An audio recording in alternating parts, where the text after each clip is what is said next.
Hi, everybody. I'm Bill Sanders, and this is WatchArtSci, the art and science of watch collection. Today, we're going to be doing a review of Clark's collection.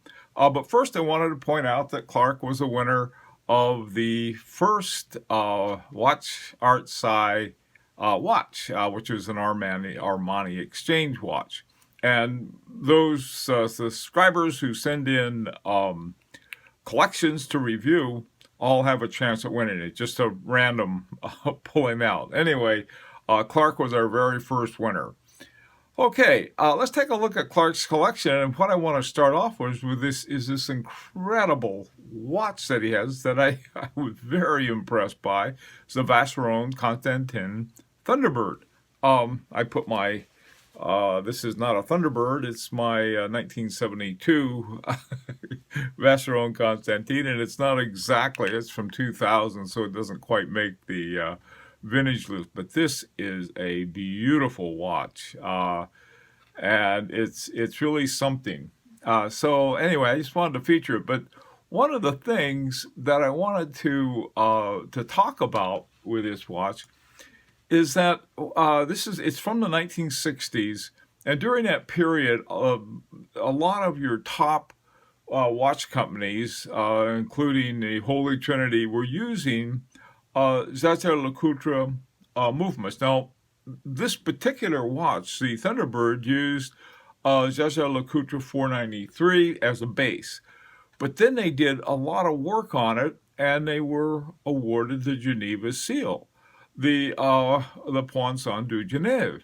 And I didn't even realize that you could have an out-of-house base movement and get the Geneva Seal, but this particular watch did, and that's really something. Most of them all went to Patek Philippe, but this particular one went to the Vacheron Constantin Thunderbird, reference 6782. Okay, now, next to it, you can see an Audemars Piguet that has exactly the same movements, and if you look at them carefully, you can see they're very much the same, the Jaeger-LeCoultre 493.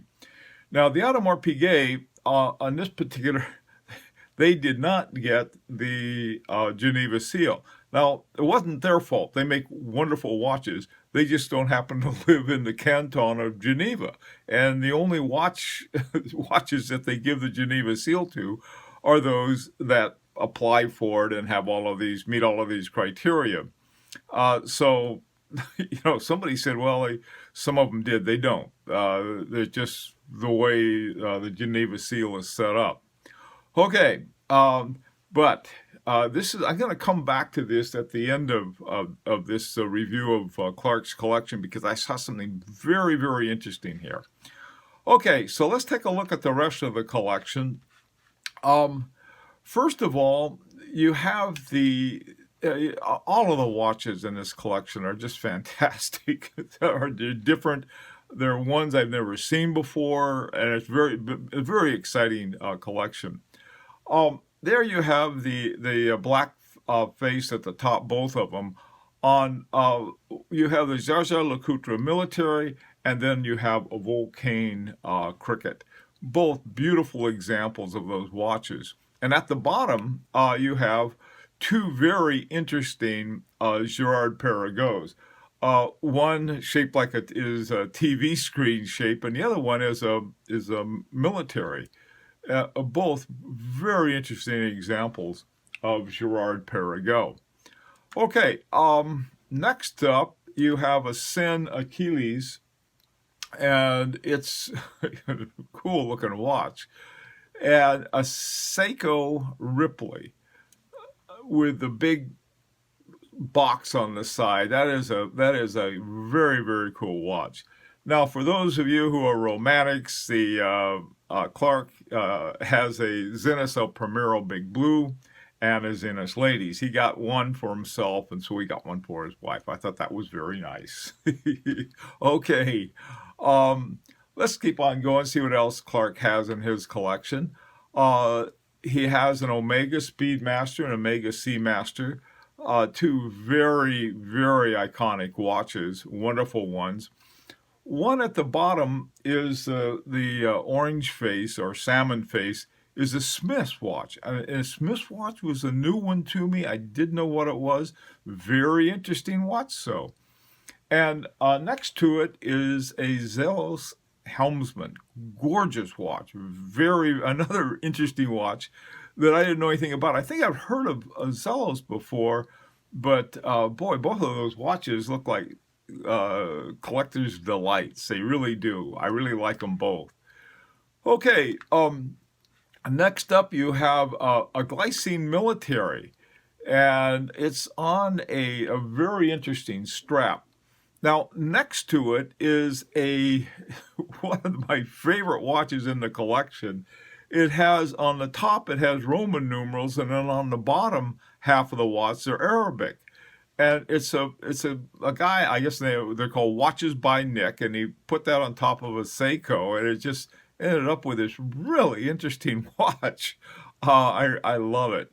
At the bottom, there are a couple Lindy Wordlin.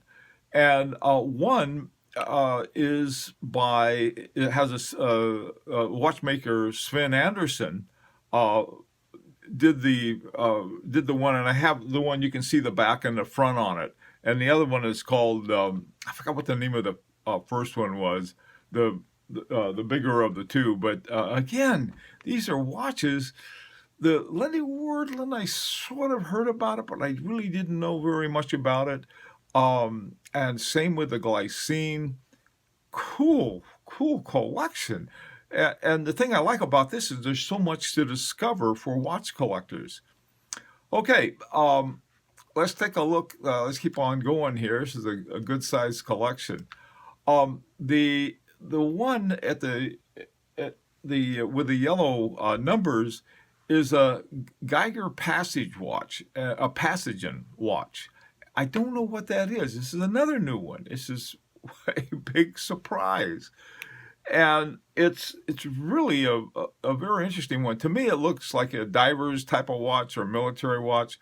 I'm not familiar with it. This was like sort of opening up a treasure chest and finding things you never knew about before. Now there's a Rado. Rado was my first watch that, now the one I had is quartz. I'm not sure if that one is or not, but my Rado is. That thing, I mean, it must be 25, 30 years old, and put a new battery in it. That thing is sick and looks brand new. It's a combination, mine is titanium and gold. But this one is, man, this is so cool. Now, everyone's got a dog in their collection, and so does Clark.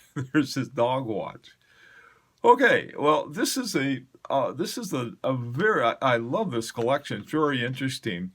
But one of the things is, what do you go next with this? Now, to me, this is a built-in opportunity, and I don't know if this is something Clark would be interested in doing.